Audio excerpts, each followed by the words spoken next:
Welcome to Weekend Night Live, hosted by Samuel Jacobs Abbey, where we play music, talk shows, and interviews on Be Inspired Podcast Network. Stay tuned and keep your dial on www.beinspiredpodcast.com. Don't forget to stay connected, be inspired, be unique, and be different. Hello, my name is Quan Green, and I would love to share some products that I found that are very beneficial to not only my body, but I'm sure that they would really help your body. I found out that a lot of us are impacted and we need to be detoxed, and I found some wonderful products that will safely detox you and help you to eliminate the waste and feel good about yourself. We also have products that will help grow your hair and give your skin more vibrant radiance and suppleness and help with wrinkles. I also have products that will help with joint pain as well as help you to lose weight. These products are all natural, therefore you don't have to worry about putting something in your body that's going to add problems to the problems that you may already be facing. So if you're interested, please give me a call at 706-426-1471, or you can email me at preciousjewel492@gmail.com. Thank you and have a blessed day.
Hi, my name is Samuel Jacobs Abbey, and I'm the host of Be Inspired with the Weekend Night Live with Samuel Jacobs Abbey on Be Inspired Podcast Network.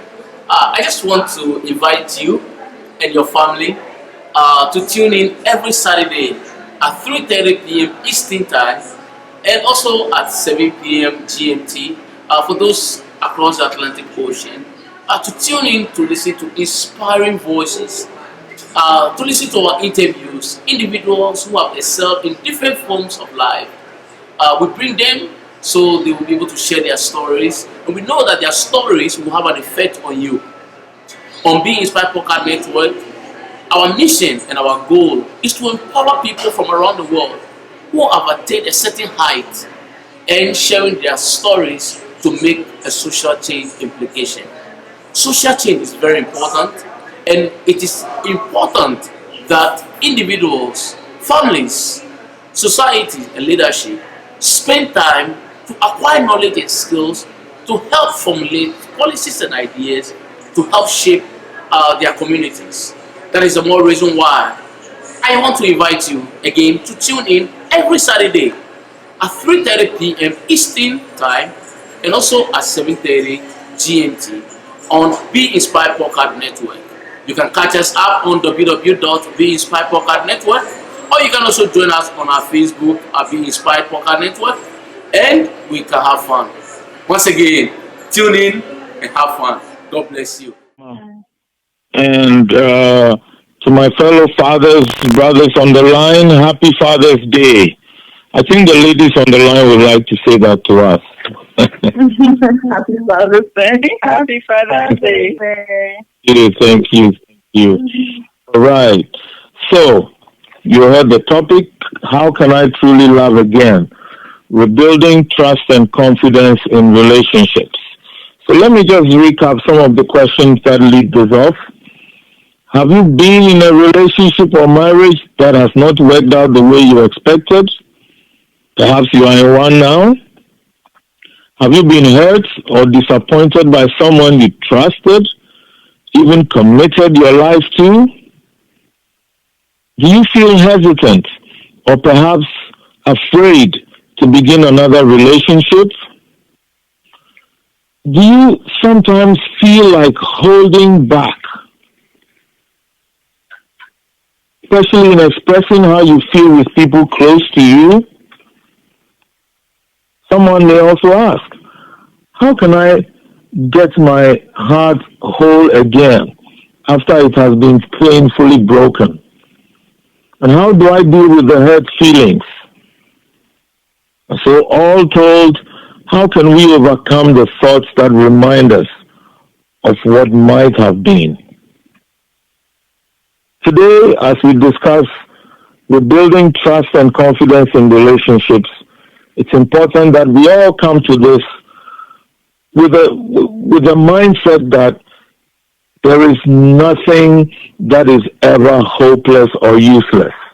You know, if we set our minds to do something, yes, we can do it. So, here we go. First of all, we need to understand that trust can be broken for different reasons. And we classified this under 5 main headings. You know, different ways in which people break trust, or trust is broken, confidence is shaken. We discussed a couple of months ago, I think, about expectations, and specifically unfulfilled expectations. This can cause people to really, wonder, can I continue trusting this person? Promises have been made, expectations, waiting, and then they're dashed, unfulfilled.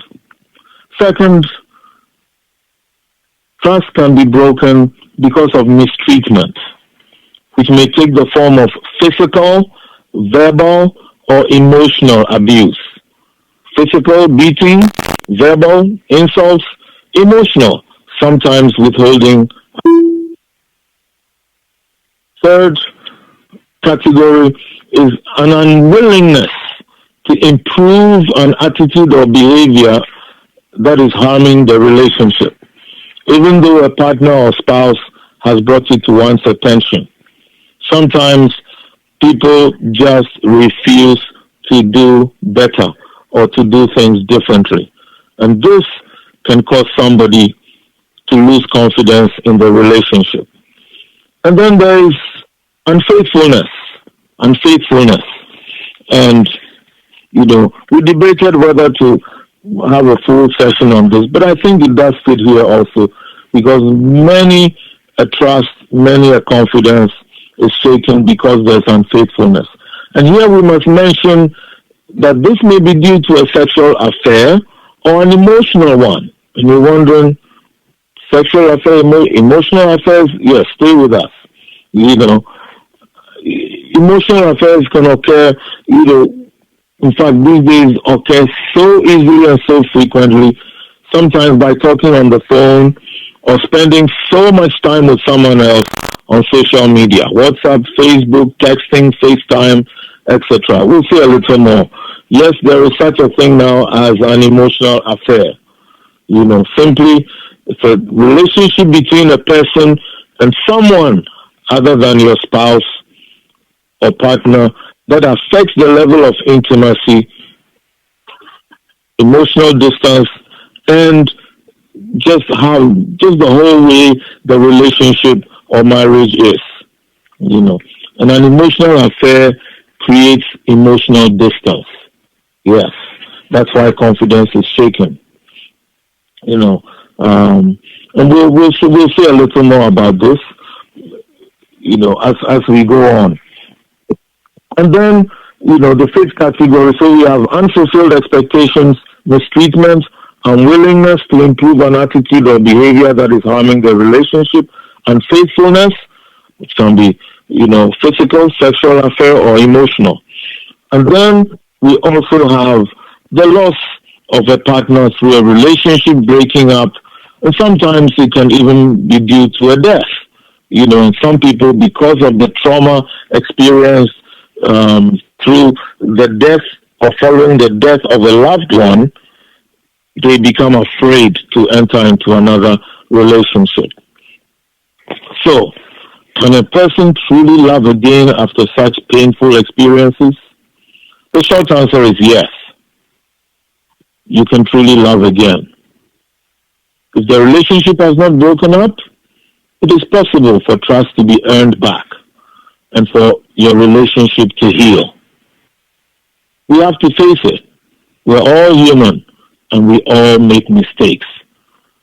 But that's not an excuse. That's the reality. And we have to work with the reality, not to remain or not to fall back on we're human, we make mistakes, but acknowledging that we make mistakes, therefore we take steps to correct the mistakes we have made and take steps to ensure we do not make the same mistakes again and again and again, hurting our partner and destroying the trust and confidence they have in the relationship with us. In order to rebuild trust, and we use the word rebuild, because some people say repair, but sometimes you really need to rebuild because the whole foundation of the relationship may be harmed. Lies can be a terrible foundation on which to develop a relationship. And when one finds out that the relationship is built on lies, you have to get rid of it. And you don't simply say, oh, let's repair. What are you repairing? The lies? You can't repair a lie, And so that's why we say rebuild. And sometimes if you see how renovations are done and talking to architects and builders, they say it's often more expensive and difficult to try to renovate than to tear down and rebuild from bottom up, Especially if you want to build a stronger, more solid building, you need to work on the foundation. You can't build a better, structure on a weak foundation.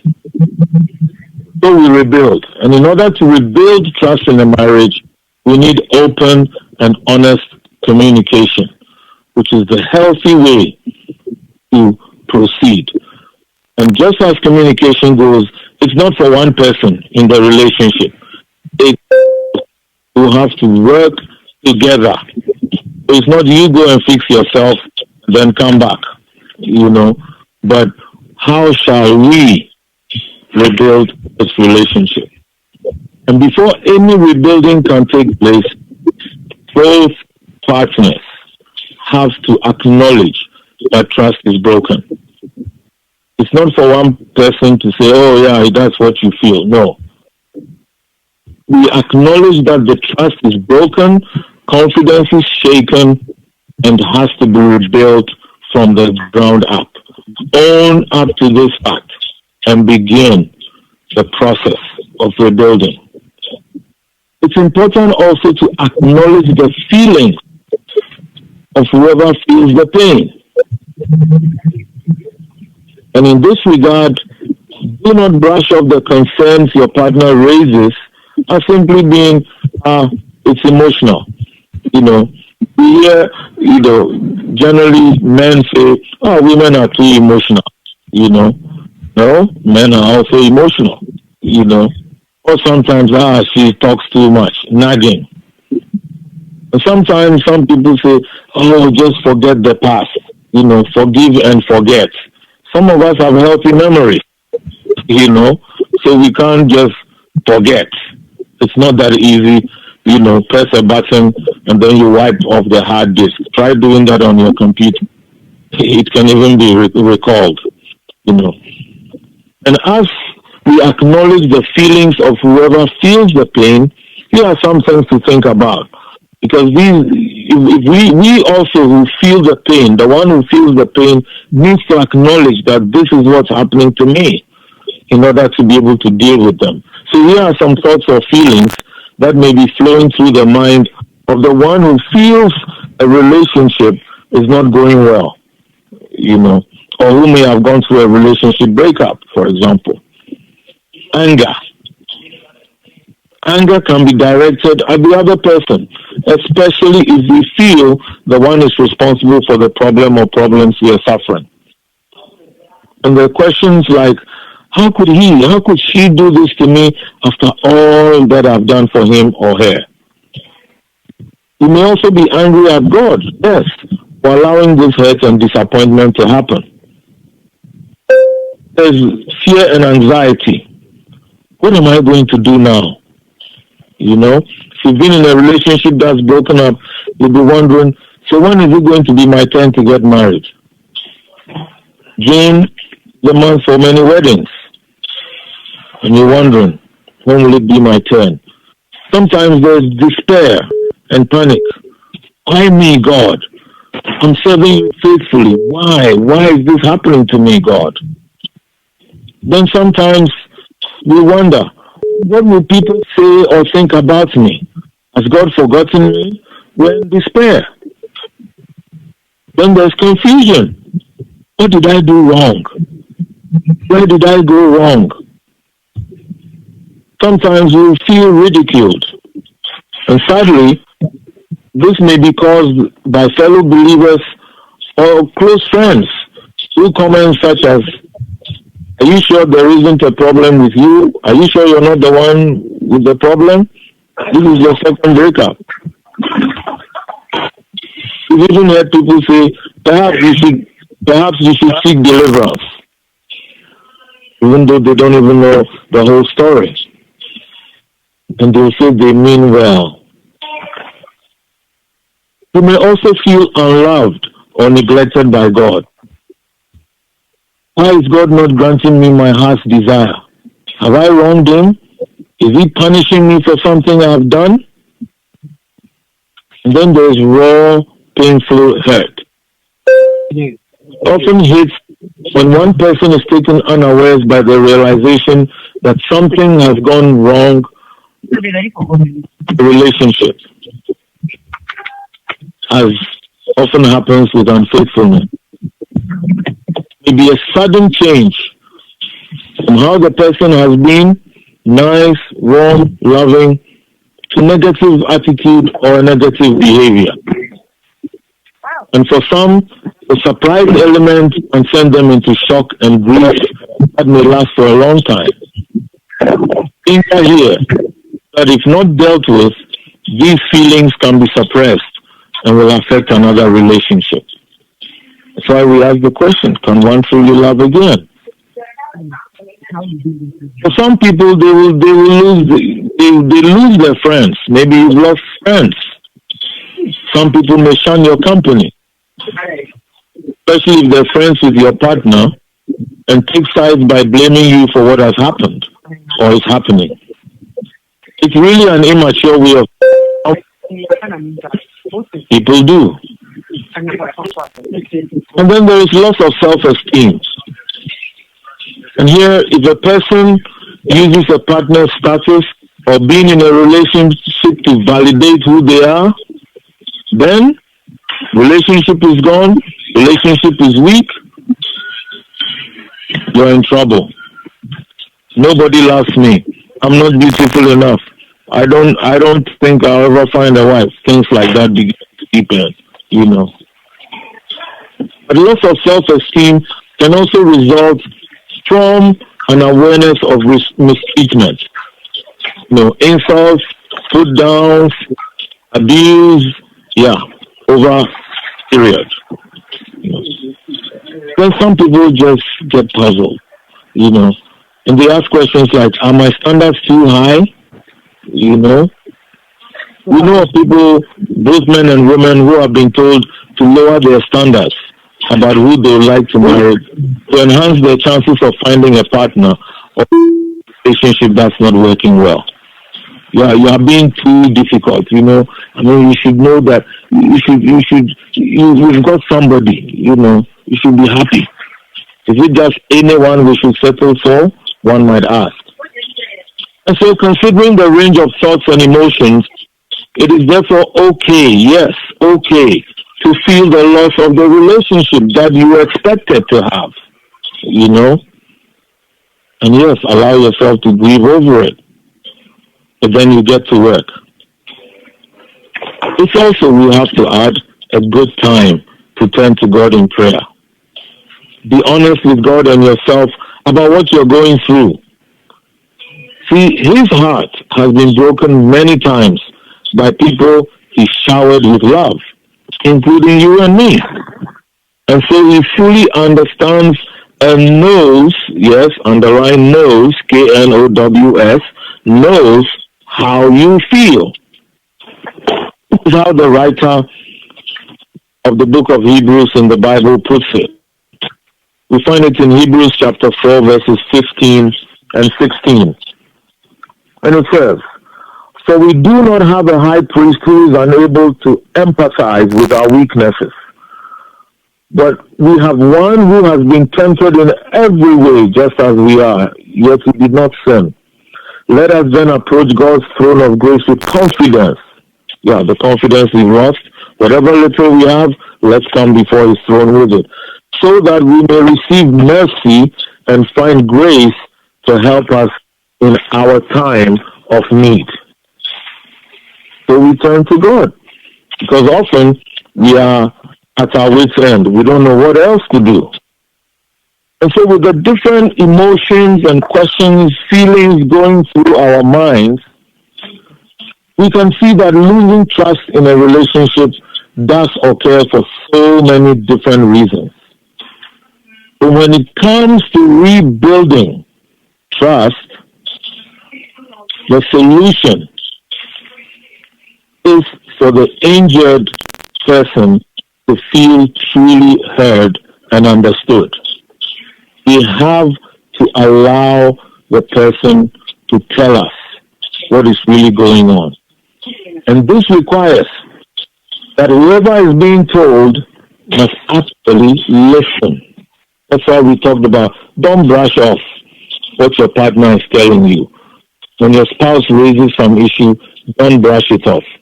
But why is listening so important to restoring trust, rebuilding trust?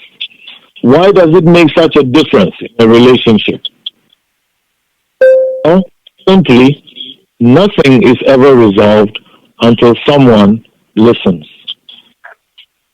Dana Fillmore, an internationally recognized marriage and family expert, clinical psychologist, and author of the book Happily Ever After, How to Be Happily Married to the One You Already Married, yes, How to Be Happily Married to the One You Already Married, puts it this way. Is there a topic that keeps coming up over and over again in your relationship? Is there a topic that keeps coming up over and over again in your relationship? For example, does your female partner, your wife, still talk about that time you stayed out too late? Your reason for doing so did not sound convincing to her? She's still bothered by it. Does your husband, male partner, still talk about the time you found out you've been talking to an old boyfriend? Sure. The reason it keeps coming up is that the person who was hurt by the incident never felt truly heard each time the topic was brought up, and therefore doesn't trust that it won't happen again. Maybe you've spoken about it 10 times, or you've lost count. Or she keeps bringing it up over, and he keeps talking about it. You may even have apologized for it. You may have explained yourself, even promised never to do it again. So why does it keep coming up? Why can't she just trust my word? Why can't we just believe what I've said? Well, because the person is still bothered by it and will continue to bring it up over and over until they feel like you get it, not necessarily agree with them, really understand how they feel about it. That's why they keep talking. They still think you don't get it. And maybe they've even used those phrases, that phrase, you don't get it. So it's time to get it. Be like Dr. Fillmore says, they are waiting for you to have that aha moment before they can trust it will not happen again. And you can't have that aha moment if you will not listen.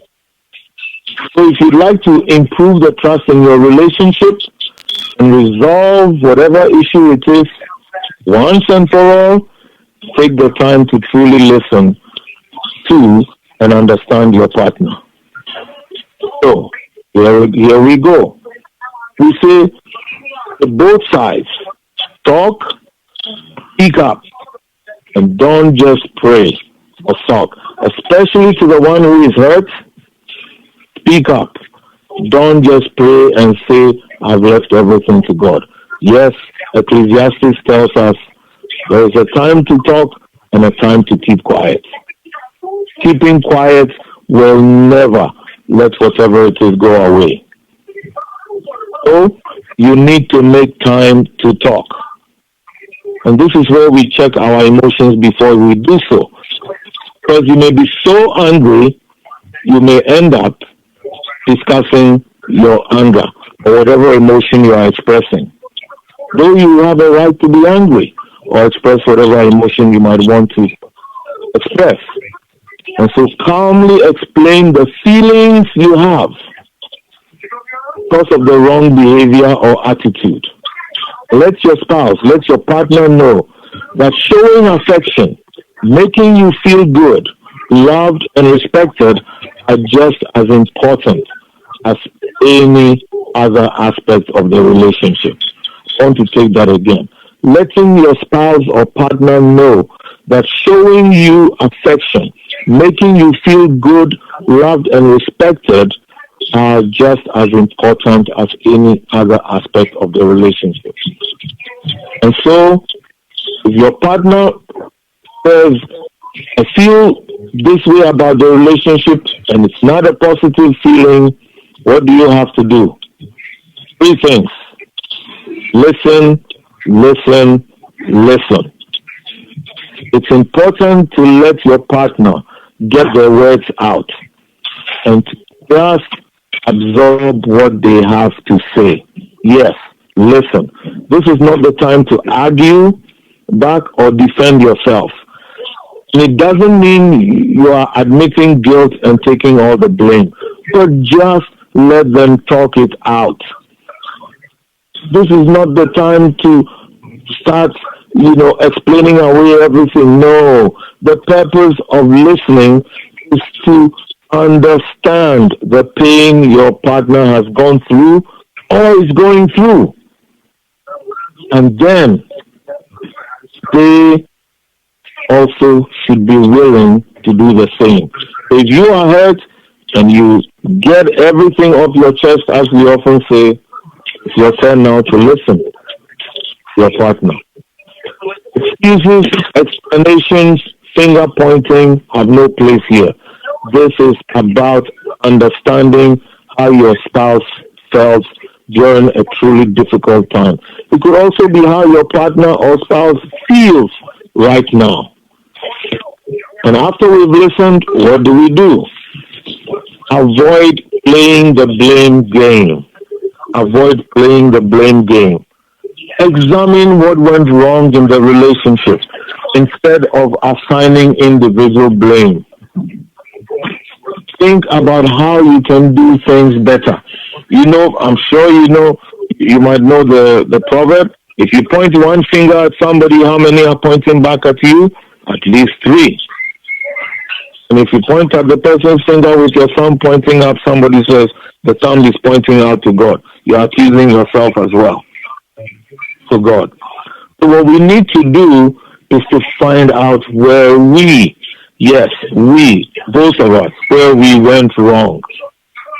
Yes, even if you feel you did nothing wrong, it's yourself what you could have done to prevent what led to the broken trust.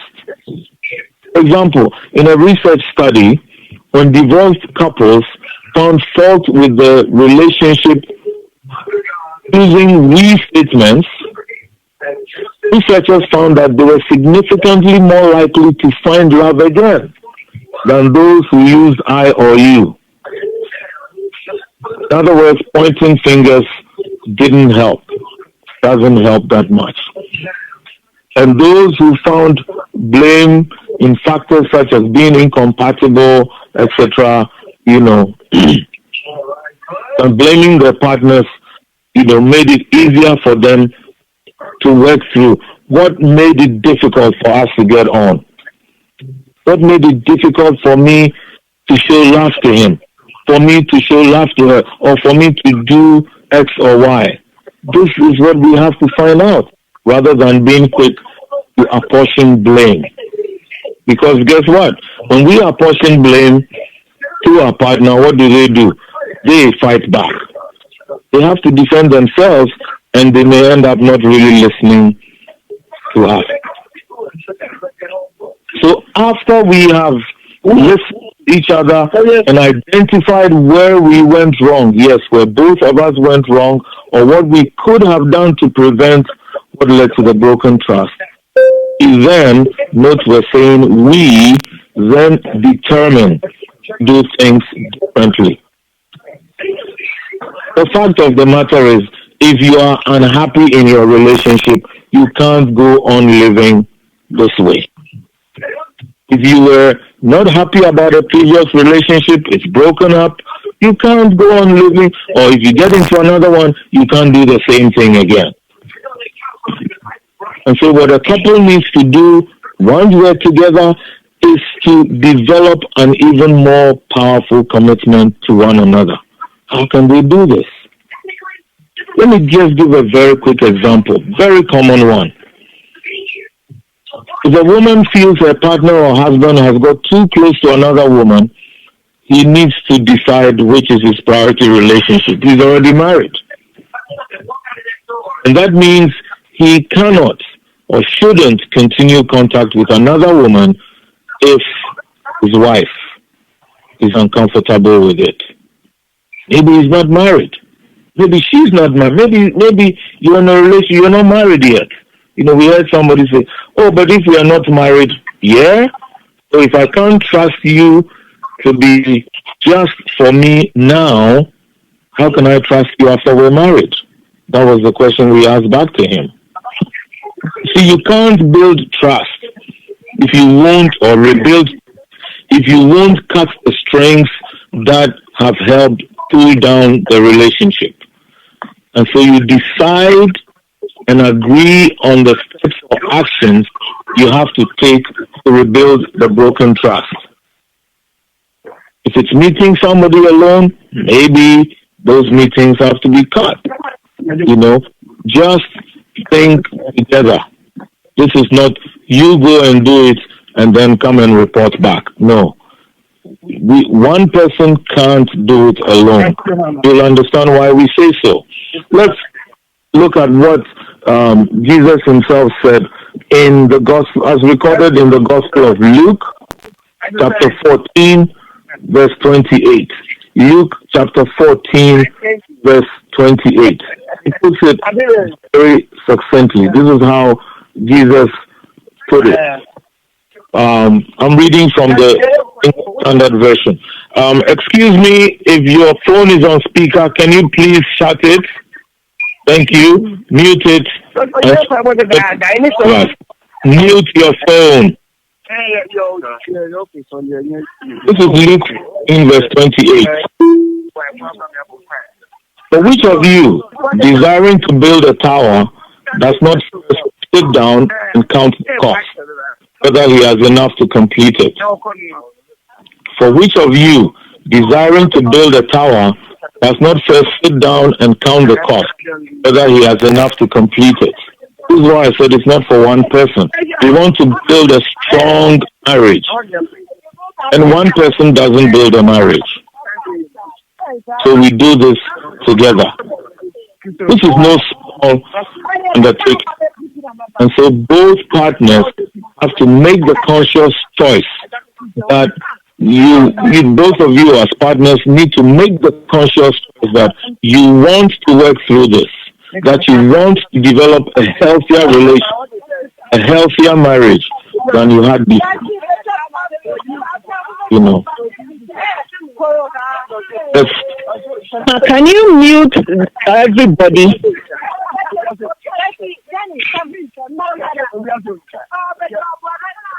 I'll take it again. Those partners have to make the conscious choice that they want to work through whatever has happened, that they want to develop a healthier marriage, a healthier relationship than they've ever had, and that they want to build a relationship where something like has happened before will not happen again. You see, sometimes this is far more likely to be successful with some outside help. You know, if people aren't getting on well, sometimes it can be difficult to get them to talk. And so, seeking marriage counseling together can help them gain valuable ideas and personalized advice for their unique relationship. You know, again, this is not for one person to do. Both have to seek counseling together.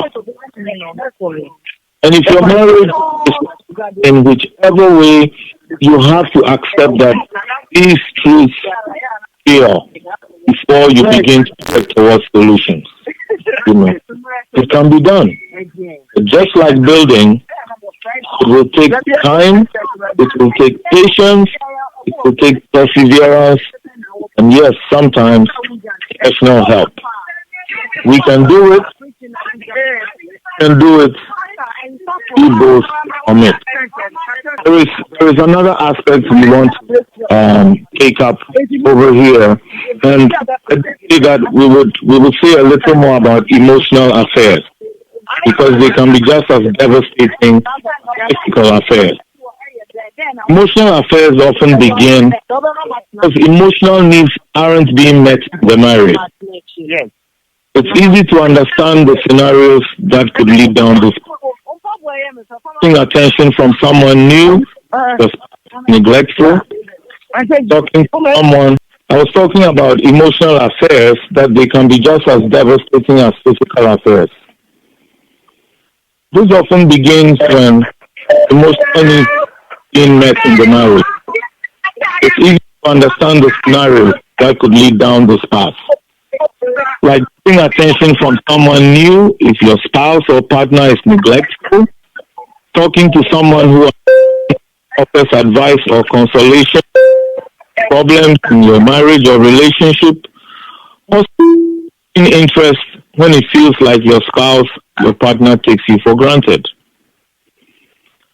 Those examples and many more like them can tempt people to slip into emotionally charged conversations with someone outside the marriage. The real problem, though, is that having those conversations with someone else means you're not having them with your spouse or partner. Eventually, it can cause people to withdraw from each other even further. And what began as a purely emotional connection can become physical infidelity as well. In many ways, as one writer puts it, it comes down to intent. You can feel it when you are attracted to someone, when you are forming an emotional connection, when you are doing something that would hurt your spouse or your partner. If it feels wrong, it probably is. So, what do? First and foremost, communicate, talk. The major causes of emotional affairs are unspoken issues in the relationship. If you keep your channels of communication open and honest, you will not, that's between you and your spouse, you and your partner, you will not feel the need to reach out to another person for your emotional needs. Instead, you'll be able to let your partner know what you need or what might feel missing from your marriage. If, however, you feel an emotional affair is already happening, it's up to you to stop it before it gets any further. This is where it's one person who has to stop it. You have a choice about all of your actions. And if you find yourself choosing, even unconsciously, to communicate with someone other than your spouse or your partner about your emotional needs, you are allowing a rift to form in your relationship. If you truly want to rebuild, get things back on track, you need to admit to yourself that it's not just about the other person or even the connection you may feel with them, but about the problems in your relationship or marriage that you haven't been willing to address. And emotional needs, yes, that sometimes you may not have communicated to your spouse. In the same way, if you suspect, yes, or maybe you know for certain that your spouse or partner is involved in an emotional affair, the first step is to discuss and find out what's missing that caused them to seek comfort from someone else. Brothers and sisters, my dear listeners, we need to understand that no one is immune to temptation. But we, each one of us, is in control of our choices. We choose to succumb to a temptation. We choose to emotionally invest in people other than our spouses or the partners we have committed ourselves to in a relationship. We make a choice each time we communicate with someone. There are simply some things that each one of us should know should be reserved for our spouse and our spouse alone if you're married. If you're not married and you are in a committed, solid relationship heading towards marriage, you need to set boundaries as well. But, however sad you may feel, your life has not ended. And letting go of past relationships is key to getting into and enjoying a new relationship. This is true for people who are currently married as well as those seeking love. And if you are troubled or annoyed by thoughts of your ex-boyfriend or girlfriend, you might not be interacting with others in a healthy, positive way. See, that animosity grows, which prevents you then from being fully yourself. You may even begin withdrawing from people. For some women, all men become their enemy. For some men, all women are enemies. Not declared, but they act towards them that way. So think about this. What is gone is past. Yesterday is gone. Today is what we have. And tomorrow is yet to come. What we do today can therefore affect our future. And now we want to address another key aspect. Deal with your hurt feelings. Don't let your feelings imprison you. As we said before, talk to God honestly about how you feel and consciously decide to forgive the person who hurt you, and then let go. Move on from the wilderness and bitter experiences of the past, from a life filled with a broken heart and shattered dreams. If not, your life will be like that of someone driving a car forward while having their eyes fixed on looking in the rear view mirror. The result? A crash. Yes, it is good to look back over our experiences in our lives and a relationship or a marriage, but only if it is to help us move forward as wiser and better people. Otherwise, we would carry the emotional baggage into our next relationship, or even in the one we want to rebuild. Yes, we will rebuild with bricks that are broken, damaged goods, and most likely end up worse. Again, like a driver on the highway, we look in the rear view mirror to guide us about when to change lanes and when it is okay to turn. And as we deal with our hurt feelings, we also need to forgive any person who has hurt us in a relationship. Yes, we mean any person, which means it may be more than your spouse. It may be more than the other person you talk to. It may be the friends who shunned you. It may be his relatives who encourage the bad behavior, or her people who have not seen anything wrong in how she treats you. See, when we don't forgive whoever has hurt us, it's like imprisoning the person. And guess what? A prisoner must be guarded.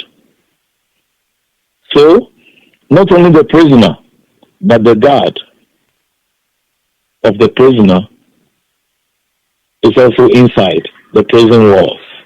Yes, the prison warden is inside the prison walls with the prisoner. So you want to keep whoever has hurt you imprisoned? Guess who is also imprisoned?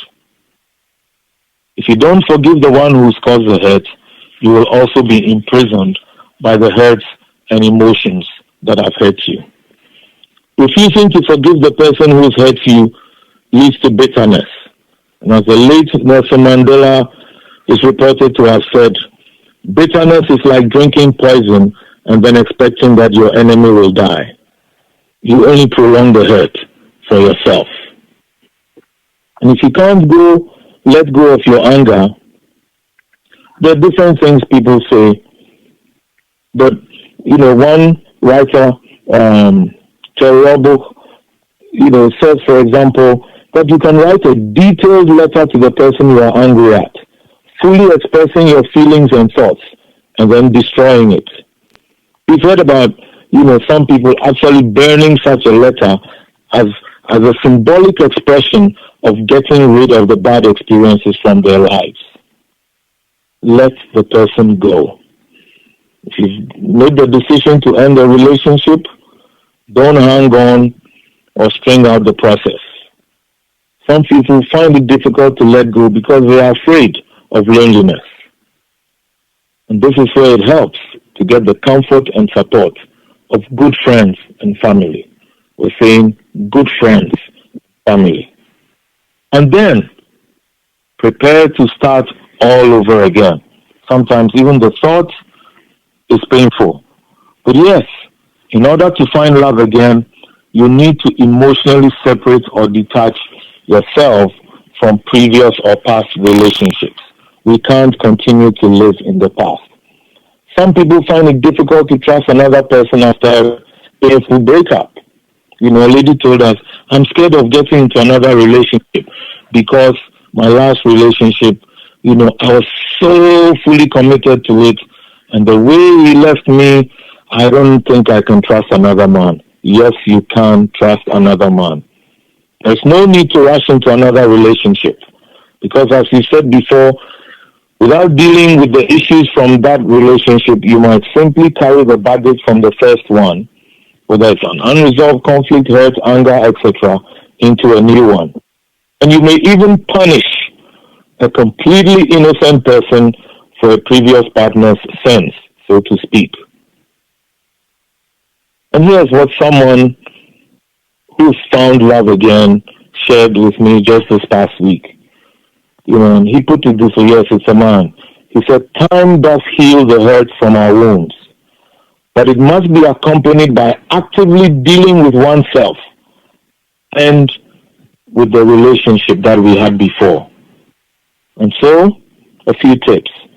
You are right to be cautious about how to continue the relationship. Yes, step by step. Or about getting into a new relationship.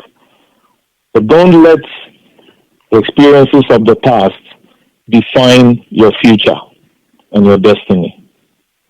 And again, allow the Holy Spirit to heal your heart and ask God to guide you in subsequent relationships. And slowly, yes, slowly begin to make friends again. That's what caution does. And don't be hasty in committing to another relationship, because it's wise to allow a friendship to develop into a relationship than to commit to a relationship quickly. We're finding too many of our young friends beginning with marriage. We're in a relationship. We're going to get married. They're not even friends. So, oh yeah, we're getting to know each other.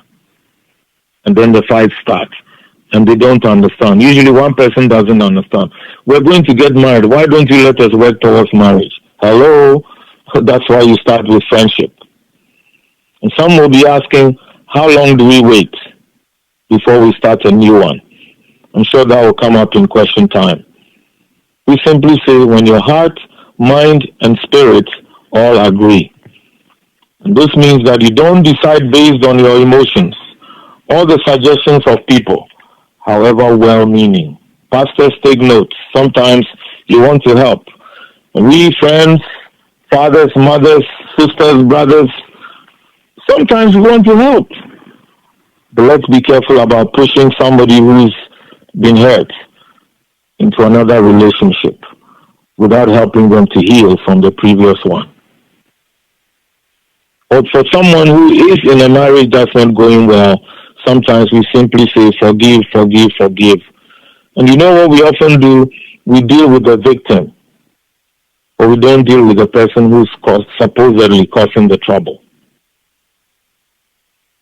And then for the person who's in such a difficult relationship, seek God's direction before declaring yourself ready to go forward.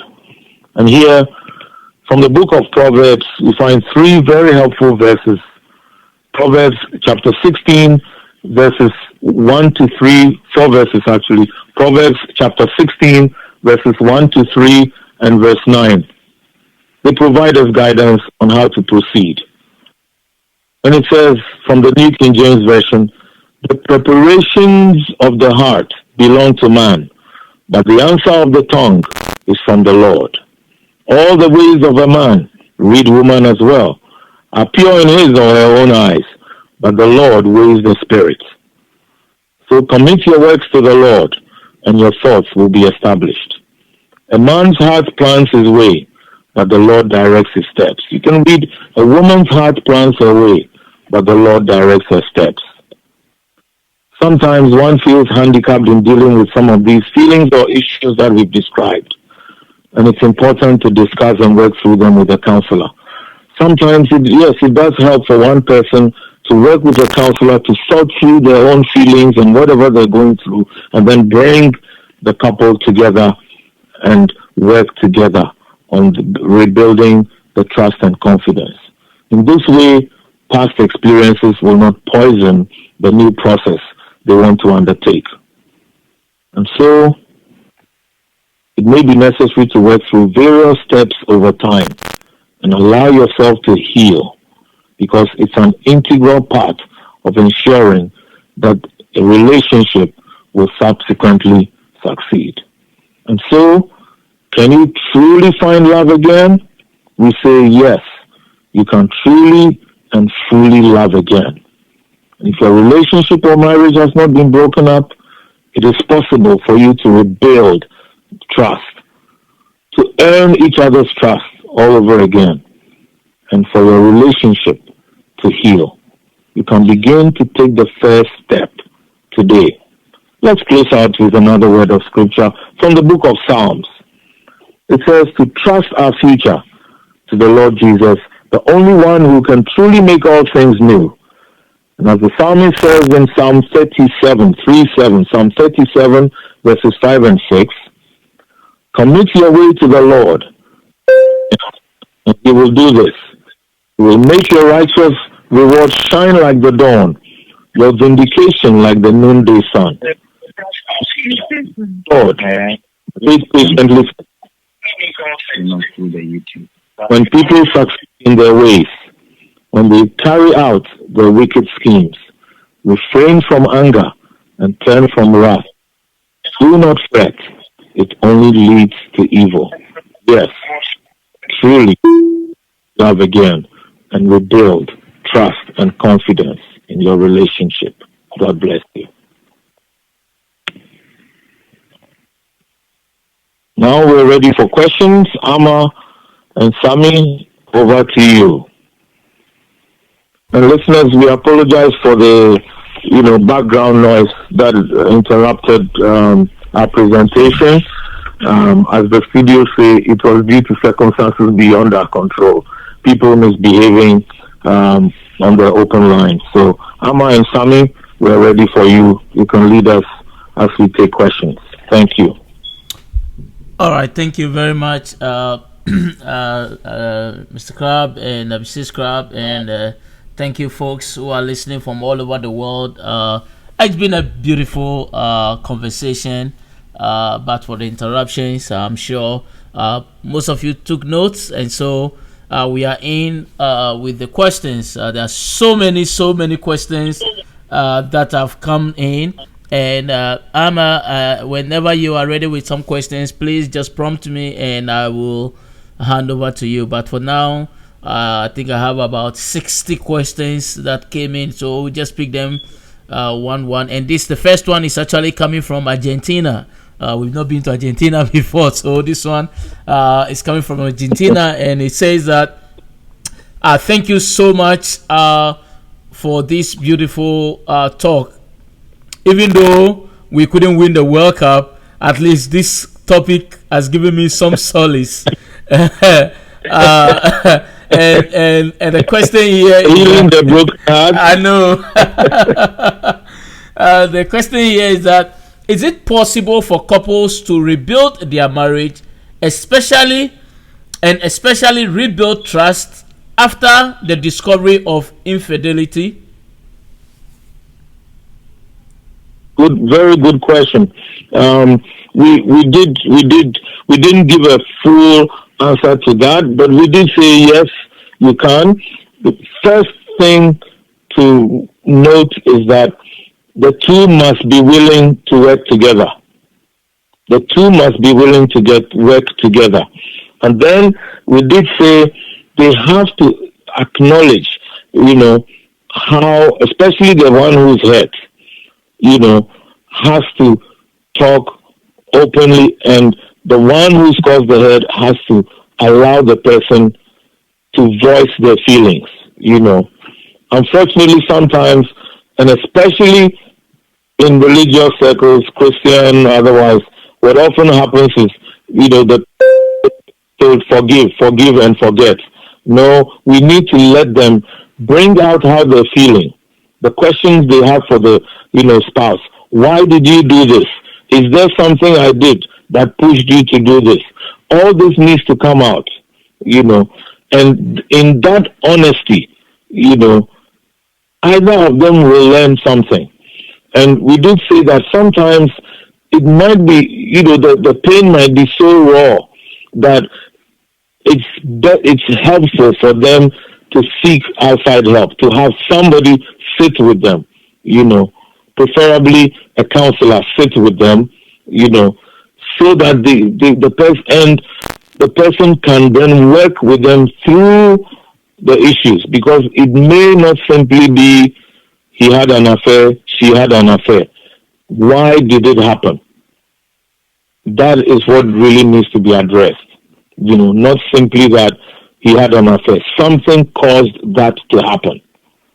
And almost always, in the cases we know, almost always, yes, whoever did it did wrong, but almost always we have found the partner also had something to do, and it helps to have both of them then know what they could do so that there isn't a recurrence.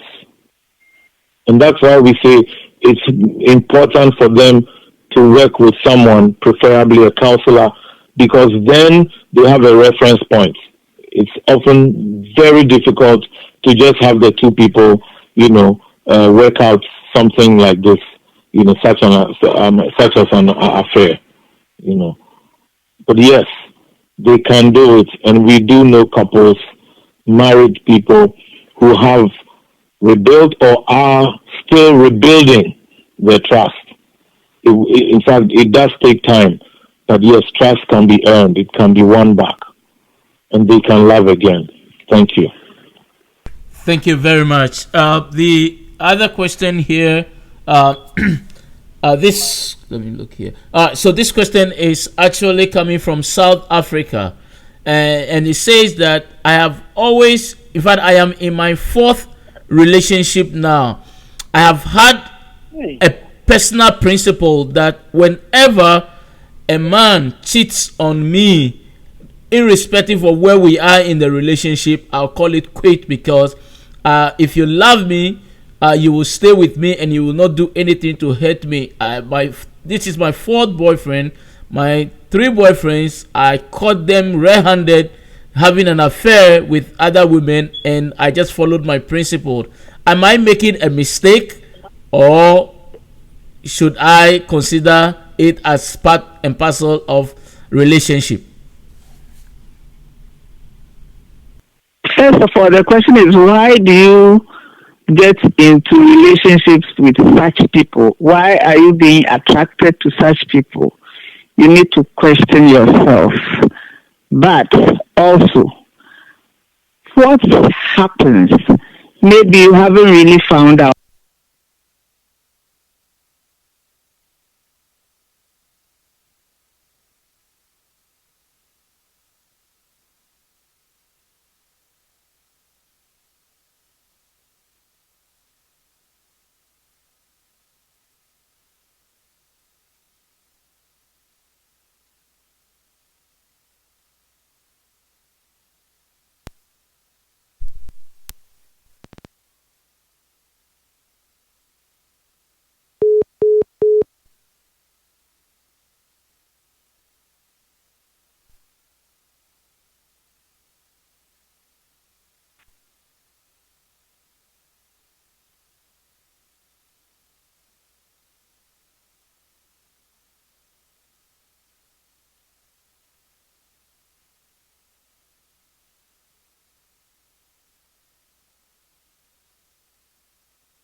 Welcome.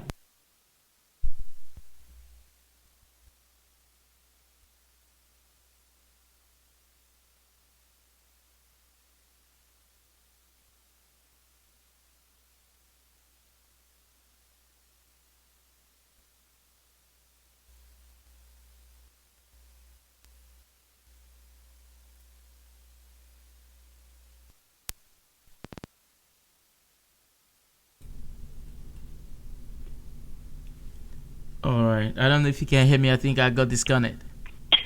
Yes, you got disconnected. Nice to have you back on air. Good. I think my question came through. I don't know if you got the question. No, we didn't at all. Oh. After South Africa, we answered South Africa, and we haven't heard anything else. Oh, okay. Sorry. So the question is that this lady said that this is her fourth boyfriend, and that the previous three relationships that she's in, she has always had a personal principle that whenever it gets a man who cheats on him, it calls the relationship quit, because that is her personal principle. Is she making the right decision? That came through. We've answered it. That's the one we just answered. Oh, okay. I was off, so I didn't hear you. Answered it, yes. So that was from South Africa, yes. Okay. So good. Then we're ready for the next one. Very good. All right. So the next question that I have here, let's see, and this is from Ghana, and the question is that however tedious it is in the relationship, it always ends up that one may have a secret hidden from the other person, and it has created a lot of problems. Personally, I'm a victim. I have gone through my husband's phone on 2 occasions, and it has brought a third world war at home, because it turns out that my husband is taking advantage of me. I saw communications between him and a woman whom I know, and she has always referred to the woman as a friend. But when I look at the content of the text messages, it is more beyond friends. When I brought it up to him, we haven't spoken for the last 3 months.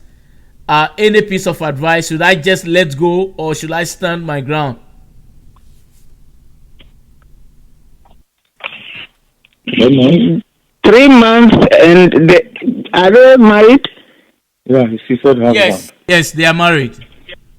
And they are not talking. They need to see a counselor quick. You know, they both need to see a counselor. Maybe the husband will hear her when they are talking with a counselor. They need to get through this whole thing for him to come out with the truth, and for her also to know why this is happening. The simple thing is that they need to see a counselor. Thank you so much. Other question here. If you have been in a previous relationship that ended up broken, but the new person in your life has started lying a bit, how can you trust the person, especially if you want to carry on with the relationship? This is good. So you've identified what the person is doing. Is this also from Ghana? It didn't say, but it looks like in the States. It's in the United States, though. No problem. But if you have identified that this new person you're in a relationship with is lying, then, as we said, have the talk, open and honest communication. Let them know, I know you're not speaking the truth with me, but why are you doing so? Because they must have a reason for doing so. Is it just that they can't help themselves? Then they need help from someone else. Is it simply that they are afraid they might hurt you or something? You need to ask, why are you doing this? What is it? And that might likely will open up an avenue for you to be able to deal with it, because you're saying you want to remain in the relationship, so you have to deal with the lying, unless you are comfortable with the lying. But as we said, you cannot build on a shaky foundation. Lying now before marriage, what will happen after marriage? Think again. Thank you. All right, thank you very much. The other question, and it's coming from Virginia. So what is the difference between rebuilding and repairing the relationship? How do you rebuild as opposed to repairing? All right. Maybe the person didn't hear what I said. Yes, you can repair something. You're fixing what was there before. Most likely you're going to use the same materials and tack on something new. When you rebuild, chances are you will break off some parts that were there before and put up. And we gave we said, for example, if you're repairing a building, it might be one wall that you repair and that's it. But you may not, if you don't check out the rest of the building, you may not realize that there are cracks in the other parts. But if you were rebuilding, it's a total thing, and you will check everything else. We also said sometimes, repair can be like a renovation. We fix the roof, we fix this, bits and pieces. When you rebuild, it's a total thing. It's a total thing. Yes, it will involve some repair. But we even talked about sometimes you have to tear down all the top parts of a building, check out the foundation, sometimes even excavate the foundation again and rebuild, do everything from scratch, so you can build a better, more solid building, especially if you don't want to build just like the building you had before. An old, weak building can be repaired. That same building can be torn down and a new one rebuilt in its place. A relationship can be newly rebuilt, or you can simply patch up what's there. And sometimes all we need to do is to patch here and there. But there are situations also when we need to do a total rebuild. And so depending on what your relationship needs, you do so. But we have to recognize there are times we need to rebuild completely. Thank you. Got you. Another question here, and it says that I am more of a talker in the relationship, and my partner is more of the listener. However, sometimes it seems is taking long to respond after I have said everything during the discussion. What can I do when my partner is more of the analyzed before talking type? You need to get him or her to talk. Yes, we agree that they think through everything whilst you are talking, but they also need to talk. You are not Jesus, so you don't know what is in their mind unless they open their mouth. So encourage the other person who is not a talker as much to also talk, because you can only work with information when the person tells you. If you feel you have talked and they're not saying anything, ask them. Is it that they think you are talking too much, or are they really listening? Is the person really listening to you? Get them to talk. Let them know that you want to hear from them. It's as simple as that. Thank you. Thank you very much. I might just prompt you in case you have any questions from your end. Otherwise, I can go on and on until time catch up with us. The other question here, and this is coming from Ohio, and it says that what can we expect from our work together through relationship or through marriage counseling if we are having individual differences? I know in the past on this show we have talked about differences, but this issue continues to bother me because I learned to trust my husband a lot, but he doesn't seem to trust me at all. I don't know what the reasons are. I have asked him many times about why is it that when I say something, he goes behind me to verify, and yet it turns out that he never finds anything different from what I have told him, and it's a mind-boggling to me. Does that mean he doesn't trust me, or is it because we engaged premarital sex before we got married 10 years ago? I tend to worry a lot. Can you please help me? Very good question, and this may be more than just a simple answer, because you've introduced another element also to it, which may be just the surface of something that may have happened, as you said, 10 years ago. Perhaps those circumstances, that context will yield some other information that will be helpful towards helping you both. But just taking the first part of your question, if your husband questions everything you say or goes behind you to verify, find out whatever he's doing, and as you said, he doesn't find anything different from what you've told him, the issue may not so much be you. I'm just saying may not so much be you. It may be something he may have gone through before. Perhaps he was in a relationship where the woman, did something that lost his trust, or sometimes he himself may have been that way in a previous relationship. So, he's not too certain, and as the saying goes, you may be too straight for him to think that, there may be nothing fishy. You see, some people can be like that. They can become overly suspicious, not trusting the partner if they themselves have been untrustworthy sometime.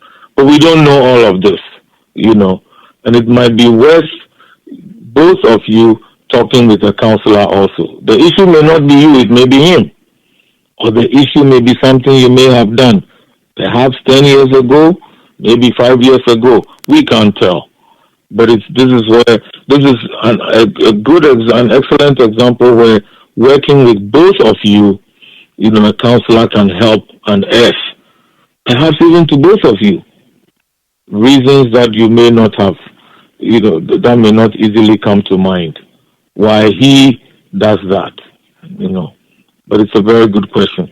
Seek help beyond the two of you, Yes. Thank you. Thank you very much. And this is coming from Ghana. And the person said here is that I think on your February show or so, you talked about the ability to forgive each other and move on in order to build a relationship. But today, you've also thrown light on different aspects of rebuilding trust. I'm very grateful that I listened to this show today. I have a peculiar problem. My problem is that is it wrong for me to answer my husband's phone without his permission, or is it wrong for my husband to go through my cell phone, text messages, WhatsApp messages without permission? Is there anything wrong with it? For me, I don't see anything wrong with it because we are married, but my husband sees everything wrong with it. Please, what is your take on that? It's not so much my take. If you don't find anything wrong going through your husband's phone or him going through your phone, why don't you find anything wrong? If he finds everything wrong with you going through his phone or him going through your phone, why does he think it's wrong? That's what you need to find out. We've heard about people saying, oh no, this is my private property. You're saying you're married. So I think we've heard other people say the same thing you're saying. Well, the two shall be one, so we share everything. But maybe he doesn't think so. Why doesn't he think so? Why is the phone different? And let me use this to say something to our wider audience, actually. I mean, why would you, for example, as a married couple, think it's okay you can share your bodies? I think that's the most private of what I have. But I can't look at your phone messages. True. Just think about it.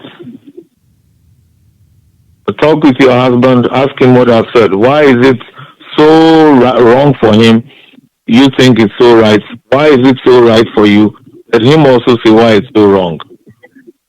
And where is the privacy they're talking about? And let me give you a Bible verse if you want one. Genesis 2:25. The man and his wife were both naked, and they were not ashamed. The word translated naked there from the Hebrew to English also gives us the root word for transparent. In other words, we can reread that verse. The man and his wife were both transparent, and they were not ashamed.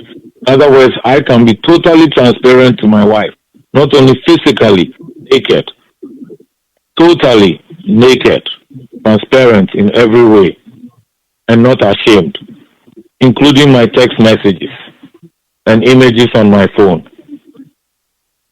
And she also ought to be the same towards me. So that's something to think about. Thank you.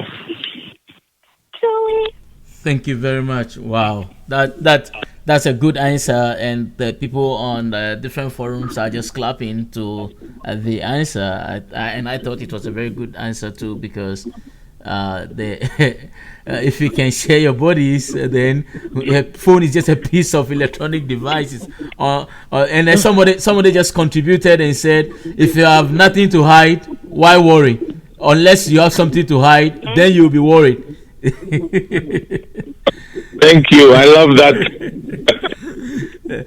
All right. So the next question I have here is it's coming from Austria, and then it says that, well, thank you so much for the beautiful show. We've been married for 11 and a half years. In December, we'll be 12 years in marriage. But one thing that has been a major problem for us is ability to trust. We say we trust each other by the words of mouth, but our actions suggest otherwise. Is there a reason why our instant actions always suggest that we don't trust ourselves? This is a very important question. One sometimes couples deal with, and it's interesting you added how long you've been married. You know, one of the things to check as a couple is whether you are emotionally taking care of each other. Are you still showing affection to each other? 11 years going on 12, have you kind of cooled down on some of the things you did to keep your love alive? You know, maybe you now take each other for granted. You have a routine. You know, we eat out once a week. We do this, we do that. Those things sometimes might make one or perhaps both, as in your case, begin to wonder: is he losing interest in me? Is she losing interest in me? You know, why doesn't he display affection the way he used to? Why doesn't she do this the way she used to? If you have kids, for example, you may find that you are channeling more of your love and energy towards your kids and perhaps less, you know, to your spouse. So these are just some ideas to help you think through together. And then you can also, as we said, have the talk. Ask, you know, make some time to talk. We usually like, you know, suggesting that the couple goes someplace just by themselves. I mean, a place where you can talk. You know, you don't have to go on a vacation. Just a place where you can talk for, you know, a couple of hours, uninterrupted. You know, have a coffee, have some snack, or, you know, a meal. Just talk about yourselves. You know, how are we doing? You know, there's something, you know, we occasionally share in our seminars. We call it servicing your marriage. You know, we take time to service our cars and machines and all kinds of things, but we don't service our marriages. You don't service your car, it might leave you on the highway when you need it the most. And sometimes that's what happens to us also. You know, we're human. Even machines need to be serviced. How much more us, human beings, you know? So we need to find out from each other, how am I doing? Where do you think I need to improve?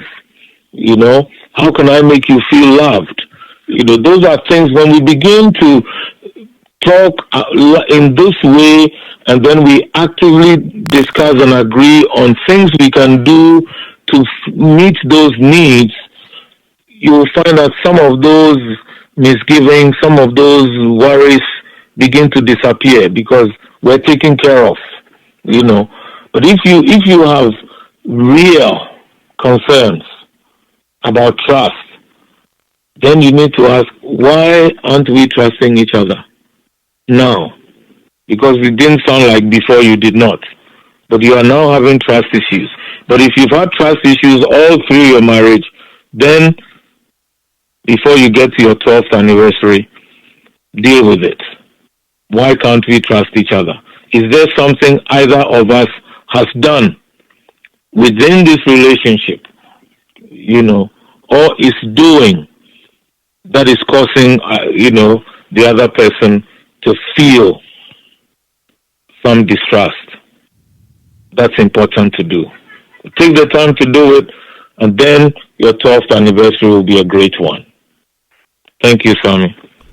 Awesome. Thank you so much. The other question is coming from France, Paris, but in particular in France. And it says, pardon my English, but the question I have here is this. My husband and I realize that my husband's performance in bed is not too good like I expected. And so I began reading on books and getting videos and films for him to watch to help him bring some level of excitement into our bedroom.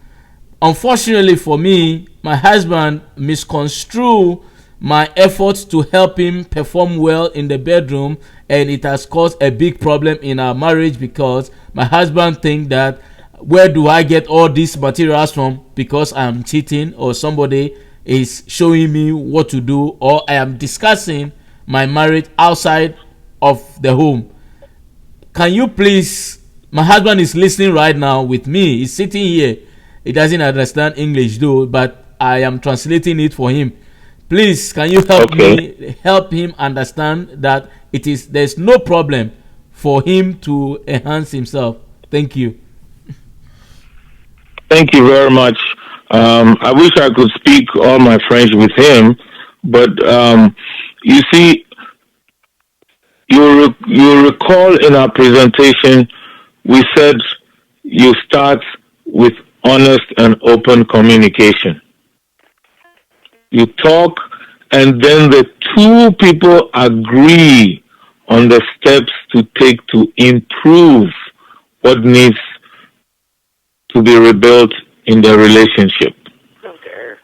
You know, the example you are giving, you thought something should be done, you went ahead, now it's misconstrued. This is a good illustration of one person deciding what needs to be done and then doing it.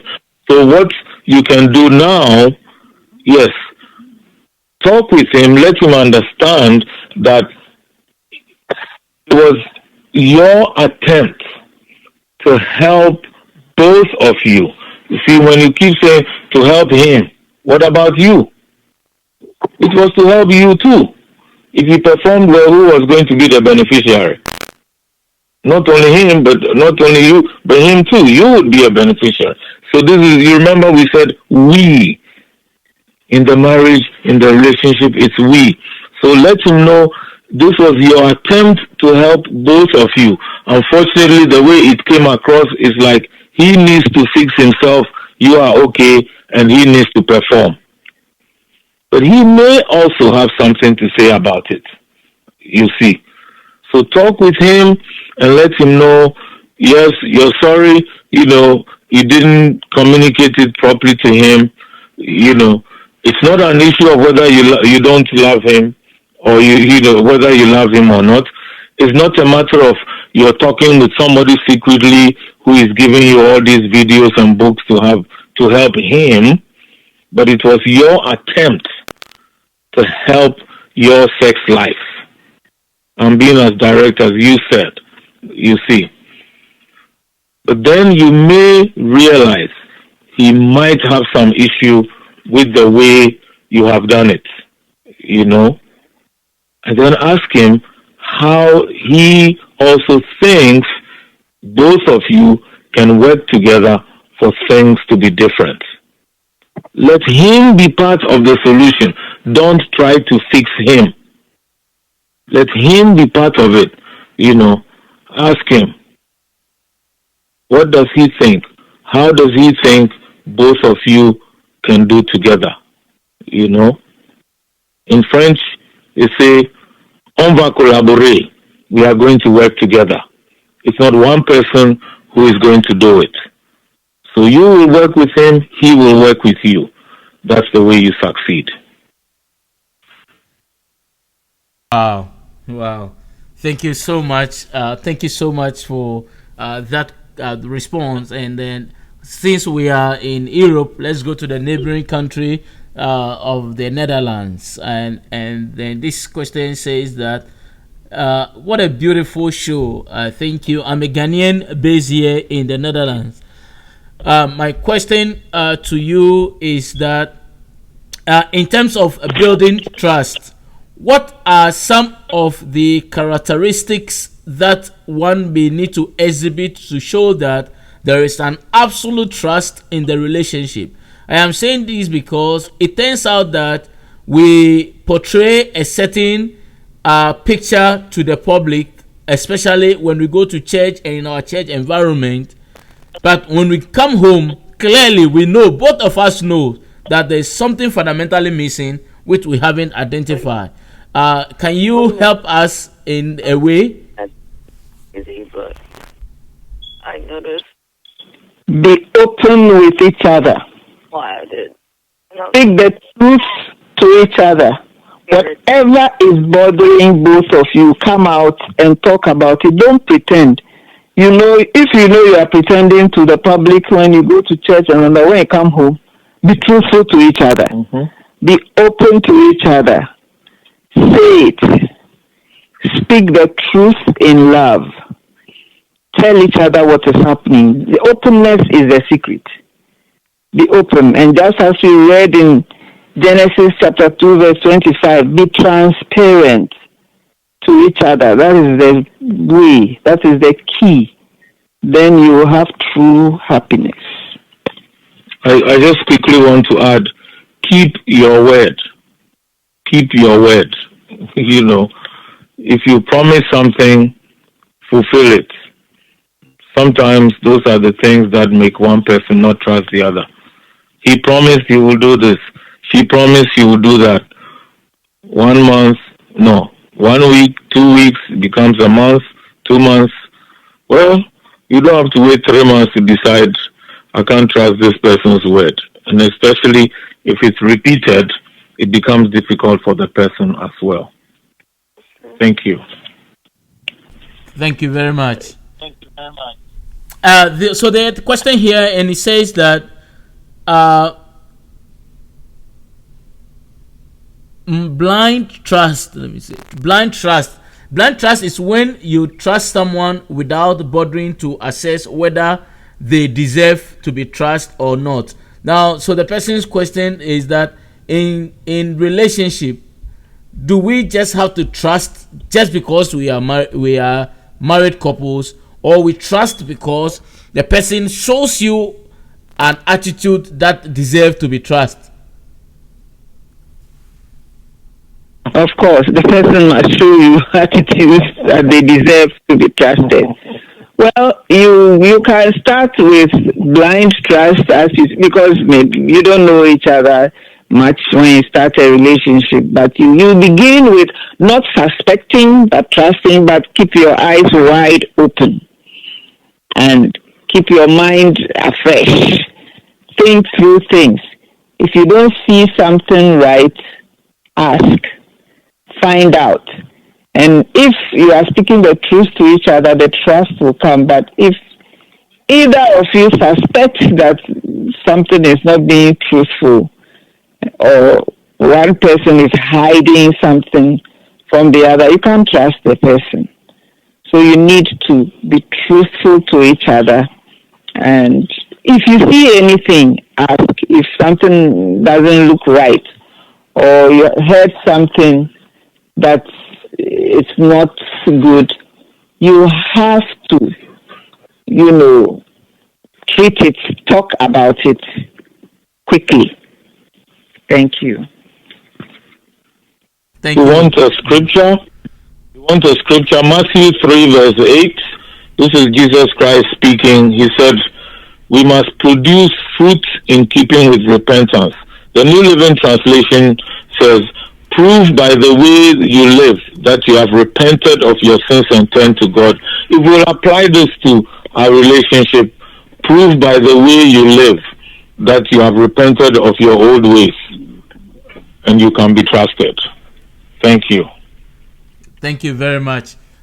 So the question I have here, and this is coming from Zimbabwe, from Harare, Zimbabwe, and it says that can married couples have female friends, or for instance, in my case, can I have a woman friend as my best friend, and can my wife also have a male friend as a best friend? Is it okay? Will it affect our relationship even if we know each other?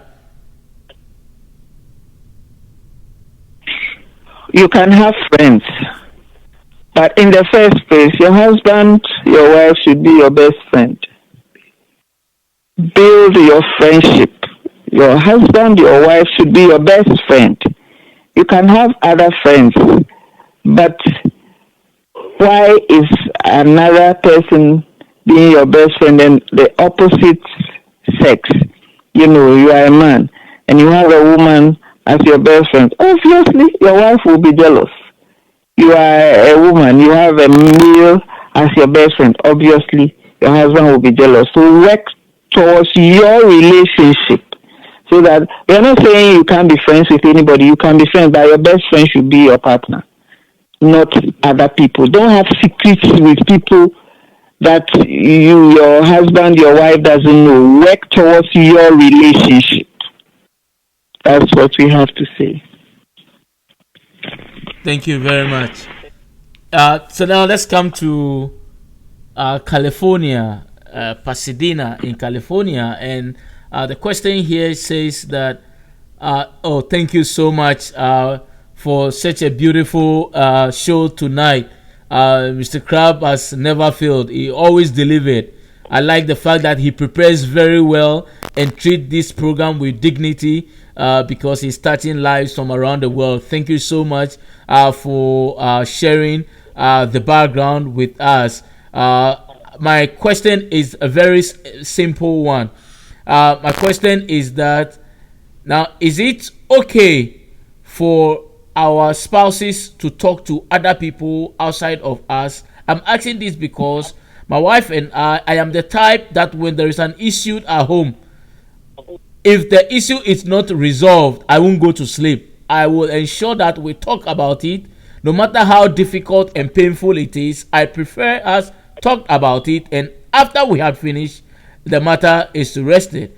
But my wife is the type who will not even want to talk. She tells me directly in the face, I don't want to talk about it. And so if I don't pressure her, we happen not to talk about it, how would this affect our relationship going forward? We've been married for 3.5 years now. Okay, how will it affect your relationship? You will build on that kind of foundation, which will not be a good one. We're all different. We handle conflicts differently. Some, like yourself, would want to talk way. Others would like to wait, some hours. For some, it might be a day. For the reason, okay, first of all, it's important to find out why she doesn't want to talk. Is it that she's unable to, or she feels hurt when there's a conflict, or is so angry? What emotion is driving her at that time? For some people also, it's a habit. It's a learned habit. And they can actually use the non-engagement with the partner either as a defense mechanism or actually a veiled attack. That's how I get him. I know he wants to talk. I will not talk. Now he will also be hurt. You see, it's it's a veiled attack in a way, fighting back, but it could also be a weakness in not wanting to deal with the situation. Some people are risk averse or conflict averse. They do not want any type of confrontation, especially if they feel they may be in the wrong. You see, it may also have to do with your approach because, like, we picked up the word pressure. If you have to pressure the person to talk, they may just say something to end the thing. And then, like you said, you will go to sleep happy. She might not be happy because issue may not be resolved at all as far as she's concerned. So this is something for which you may need to talk with someone. Since you are in Pasadena, we can talk sometime, and it's just helping you to understand the dynamics of your relationship, and perhaps there might be a context to how each of you resolves conflicts, which, if you understand properly, will help you relate better when a conflict situation arises. So, this is something that we can take up later on if you would like to do so. Okay, thank you so much. Thank you very much. Amma, anything from your end so that the next 15 minutes I can wrap it up? Okay, so So we'll continue because there are a lot of questions here. So the other question here is that, Mr. Crab, you talked about trust. How do we trust? It seems so simple, but emotionally, when one is hurt, rebuilding trust doesn't come that easy. And once in a while, as human being, it will reoccur to you that the person is capable of doing similar or same thing again, especially if you see symptoms that looks like what happened previously. How do you trust, and how do you make it that so simple for us? It's not simple. In fact, the verse I used about rebuilding was from Jesus talking to his disciples about building a tower. From Luke chapter 14, verse 28 in the Gospels, and Jesus said, which of you wanting to build a tower does not first sit trust? It's difficult to build trust because trust is built from small building blocks. Those building blocks are actions, attitudes, words, behaviors that we experience every day regarding the person we want to trust. So regarding words, for example, does the person keep their word? They say they're coming at 6 o'clock. Do they show up at 8? And then they have reasons, and we should applaud them for at least coming to see us and sympathize with them. And they do it over a time. Can we trust them to keep time? Okay. Is it behavior towards us? They are nasty to you in public, and you raise it, say, no, that's not right. You don't treat me that way in public. And if I do something wrong in public, at least let us, talk to me when we are by ourselves. And, let's say it's a woman, she keeps doing that to the guy. Can she trust that she will do differently? So next time she says, oh, go with me to the mall, can he just decide, oh, today is going to be great because she apologized for last time? We have to help each other trust us, And we did read from the gospel again in Matthew 3 verse 8. You have to prove by the way you live. You have to prove by the way you live, that you're going to do differently. You repent. It means you don't continue the way you have been going. It's a 180-degree turn. You were heading north, you turn. You're going south. You're not going, some people say 360 degrees. No, if you're going north and you do 360 degrees, you are back north again. It's a 180-degree turn going completely in the opposite direction.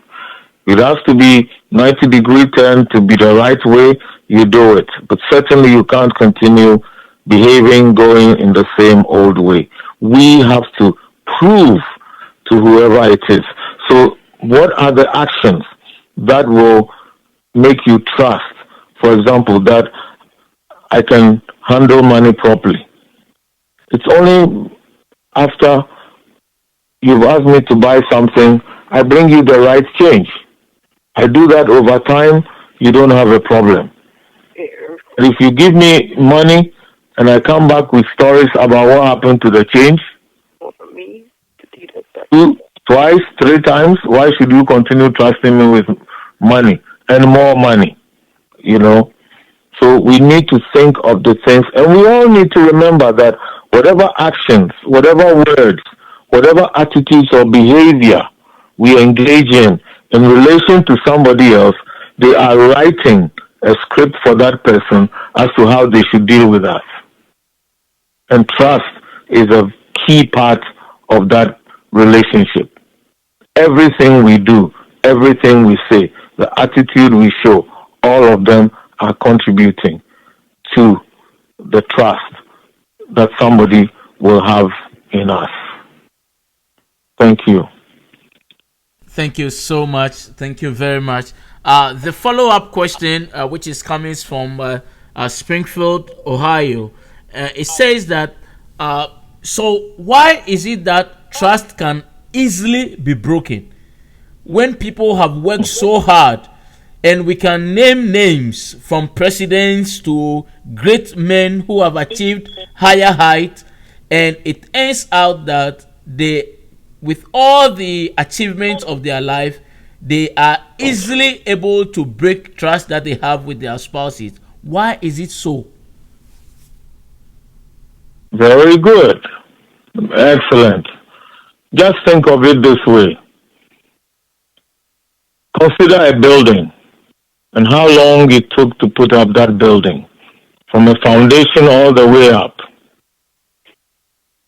You can just shoot one missile and it brings down that building. That's what trust is like. We can spend years building it, but one action can destroy that trust, and we might have to rebuild. Here's what the Bible says in Paul's letter to the Corinthians, 1 Corinthians 10, verse 12. It says, therefore, let her, who thinks she stands, take heed, lest he fall, lest she fall. This is very important. Trust can so easily be broken because we become too sure of ourselves. We forget that we're human beings. And sometimes we take the trust of our partner, our spouse, for granted. She's okay. He won't think anything. 30 minutes late here, or no, 15 minutes late today. Next week, 30 minutes, she didn't notice. He didn't say anything. And then it becomes 1 hour. The traffic. Okay, it's taken. And on, it begins to build. Until the person realizes, wait a minute, she's not been keeping time these days. He's not been coming at the usual time. What's going on? As I said earlier, it's the simple things that build the trust. But one action can destroy all of it. And so each one of us must take heed. That means we must beware. That's why even world leaders have been failed by a simple action. A bribe here, an indiscretion there. It was an indiscretion.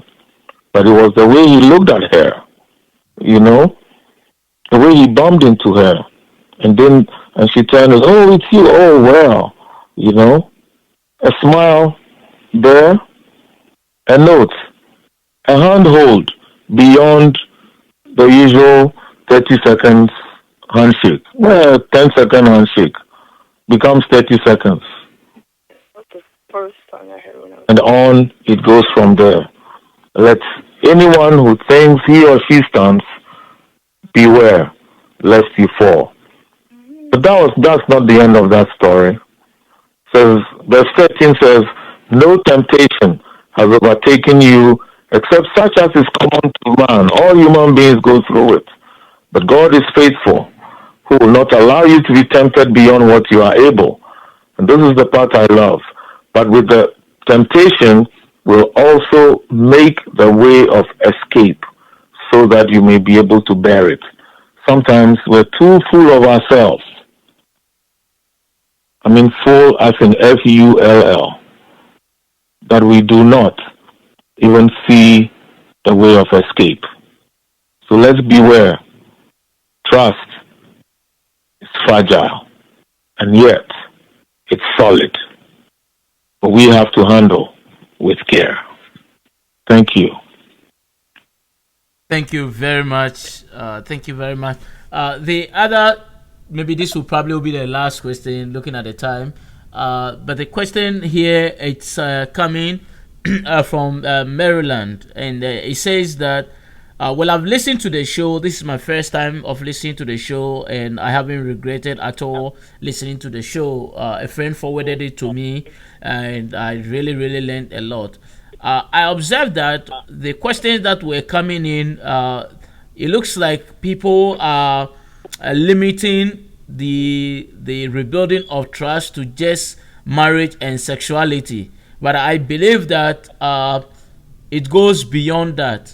Are you able to speak in that direction so that people would know that being dishonest to a friend is even a breach of trust as well, so that people do not necessarily think that mistrust is only about when somebody has gone to cheat or when somebody have had a relationship problem, but other things also matters, because you had mentioned on few occasions that somebody says I'll be there at 2 o'clock and the person end up showing at 5 p.m. I think it's also a fundamental breach of trust.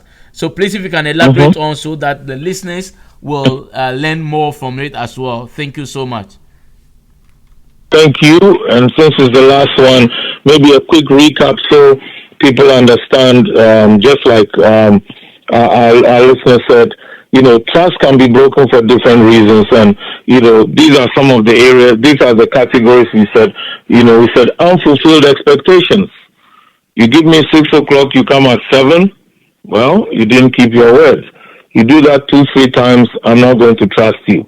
Can I trust you to take me to the airport on time so I catch my plane when you are habitually coming 1 hour later than you say you will? And then mistreatment. And these are not limited to marriage at all. Any relationship. It can be siblings, it can be parent to child, it can be, friends, can be co-workers, any relationship really. It can be you can be mistreated. And I said it can be physical, verbal, or emotional abuse. There's also the unwillingness to improve an attitude or behavior that is harming the relationship. You can have a co-worker who decides that they will play music and disturb you if you share an office room. Can you trust them, to behave if they keep violating your ears, so to speak, and assuming you had the opportunity to move offices, and then they decide, I'll move to the new office with you, and you told them, well, on condition you don't play your music loud against, no, I'm not going to do it, would you trust?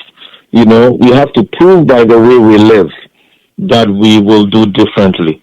So yes, indeed, trust cuts across all relationships, not just marriage. And that's what we live with you. Let us live so that we can trust each other. And if your trust has been broken, yes, as we say, you can rebuild that trust. Working together, husband, wife, partners, we can do it, and we can do better than we have experienced. God bless you all. And so, Vivian will say our closing prayer for us. Thank you all for listening, and we'll be with you next month, third Sunday of the month. Thank you, Lord, for this evening. We bless you for what you have given us. Thank you for all the discussion that went on. Father, we pray that we will not just be hearers of the word, but we will be doers also. We will practice what we learn. We will think through it and practice it. Help us to live for you in every way, and help us that we will live to be trusted, and that we will also learn to trust others. Thank you for this evening. We pray that you will be with us even after this place. Protect us and guide us in all we say and do. May we please you. Thank you in Jesus' name.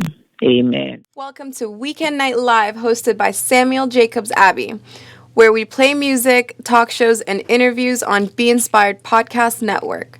Stay tuned and keep your dial on www.beinspiredpodcast.com. Don't forget to stay connected, be inspired, be unique, and be different.